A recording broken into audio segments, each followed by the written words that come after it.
Hi, ako nga pala si Raymar Balaro. At ngayon, pag-uusapan natin ang isang bagay na lagi nating ginagamit kahit hindi natin napapansin, ang multimedia.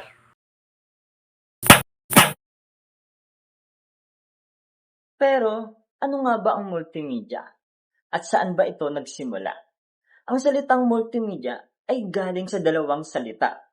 Ang multi, ibig sabihin marami, at media o media na paraan sa pagbabahagi ng impormasyon. Ibig sabihin, ang multimedia ay mayroong kombinasyon ng iba't ibang uri ng media tulad ng text, sound, image, video, at animation na pinagsama-sama para nga makipag-communicate para magkwento. So, ano-ano nga ba ang bumubuo sa multimedia? Isa-isayin natin to. Una, ang text.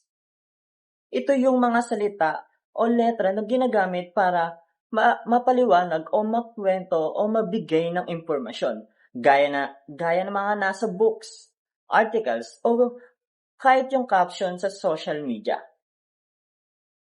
Ang next naman, ang audio. Ito ang tunog kabilang ng ang music, voice-over, sound effects, at kahit mga podcast is nadadagdag ito ng mga emotion at feelings sa isang content. Siyempre, kasama dito ang image. Ang mga larawan ay nakakatulong para mas maging visual at madaling maintindihan ang isang idea. Minsan, pictures speak louder than words nga, di ba? Ang next naman ay yung video. Pinagsama-samang mga larawan, galaw, at tunog, ito ang madalas nating napapanood gaya ng mga vlog, tutorials, at kahit mga short films. At ang panguli naman, ang animation.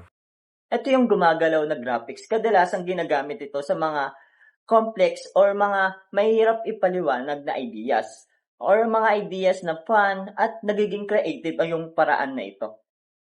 Lahat ng yan, yung text, image, video, animation, kapag yan pinagsama-sama is nakakabuo tayo ng isang mga mas engaging na experience. Yan ang multimedia.